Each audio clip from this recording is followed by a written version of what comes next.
ভালোবাসার নতুন শুরু। সকল বাধা পেরিয়ে এবার এক হলো অভি ও ছুটি। ছুটি হচ্ছে আসল পরী এটা না জেনেও অভি ছুটিকেই ভালোবেসে ফেলে। এই ফুল এপিসোডটি পেতে এক্ষুনি আমাদের চ্যানেলটি সাবস্ক্রাইব করুন। এই পর্বে দেখা যায় ছুটির দিকে তাকিয়ে অভি মনে মনে বলতে থাকে, আমি নিজের অজান্তে কেন এই মেয়েটার প্রতি এতটা দুর্বল হয়ে পড়ছি। অভি এই বিষয়গুলো নিয়ে ভাবার সময় ছুটি বলে ওঠে, কি ভাবছেন অভি স্যার? তখন অভি বলে ওঠে, তোমাকে না কতবার বলেছি আমাকে অভি স্যার না বলার জন্য। আমাদের এখন বিয়ে হয়েছে, তাই সকলের সামনে তুমি আমাকে অভি বলে ডাকবে। এই কথা শুনে ছুটি চুপ হয়ে যায়। এরপর দেখা যায় বাড়িতে পুজোর আয়োজন হলে ছুটি পুজোর জন্য সিঁদুর ও পুজোর কিছু সামগ্রী নিয়ে আসতে যায়। আর তখনই ছুটির হাতে থাকা সেই থালাটা পড়ে গিয়ে সেখানকার সিঁদুর গিয়ে ছুটির কপালে পড়ে। তখন ছুটি রেগে গিয়ে বলে ওঠে, এটা কি করলেন অফিসার? সঙ্গে সঙ্গে অভি ছুটির ঠোঁটে হাত দিয়ে বলে ওঠে, চুপ, একদম চুপ। তোমাকে না বলেছি আমাকে অভি বলে ডাকতে? অভি ও ছুটি দুজন দুজনের খুব কাছাকাছি চলে এলে অভির মনের মধ্যে ছুটির প্রতি আলাদা ভালোবাসা তৈরি হয়। আর মনে মনে বলতে থাকে, আমি তো পরীকে ভালোবাসি, তাহলে কেন এই ছুটির ব্যবহারে আমি পরীর সবটা খুঁজে পাই, আর কেনই বা আমি ছুটির প্রতি এতটা দুর্বল হয়ে পড়ছি। এই কথাগুলো ভেবে সঙ্গে সঙ্গে তারা সরে যায়।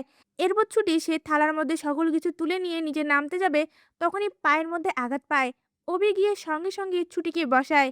আর যে পায়ে ব্যথা পেয়েছে সেটা দেখতে গেলে ছুটির পায়ের নিচের তিলটা দেখে অবাক হয়ে যায়। আর মনে মনে বলতে থাকে, এমনটা তো পরীর পায়ের নিচেও ছিল। আর ছুটির ব্যবহারেও পরীর অনেক লক্ষণ রয়েছে। আমাকে আসল সত্যটা জানতে হবে। আর এটার একমাত্র উত্তর দিতে পারবে আশ্রমের গুরুজি দেবদত্ত রয়। সঙ্গে সঙ্গেই অভি সেখান থেকে দেবদত্ত রয়ের সঙ্গে কথা বলার জন্য থানায় যায়। আর সেখানে ছুটির বিষয়ে জিজ্ঞাসা করলে দেবদত্ত রয়ও ছুটির সঙ্গে পাওয়া সকল কিছু বলতে থাকে। আর কথাগুলো শুনে অভি বুঝতে পেরে যায় এই ছুটিও হচ্ছে তার আসল পরী। আর সেটা সকলের সামনে প্রমাণ করার জন্য সবার থেকে লুকিয়ে অভি হিরণময় ও ছুটির ডিএনএ টেস্ট করায়। আর সেই ডিএনএ টেস্টের রিপোর্ট দেখে শিওর হয়ে যায় এই ছুটিও হচ্ছে তার আসল পরী। কিন্তু এই বিষয়টা কারো সামনে রিভিল না করে বাড়িতে ফিরে গিয়ে ইচ্ছে করে ছুটির সঙ্গে রোমান্টিক ব্যবহার করতে থাকে। আর এটা দেখে বারবার ছুটি অভিকে সরিয়ে দিয়ে বলে ওঠে, এটা আপনি কি করছেন অভি? আপনার আর আমার বিয়েটা হচ্ছে কন্ট্রাক্টের বিয়ে।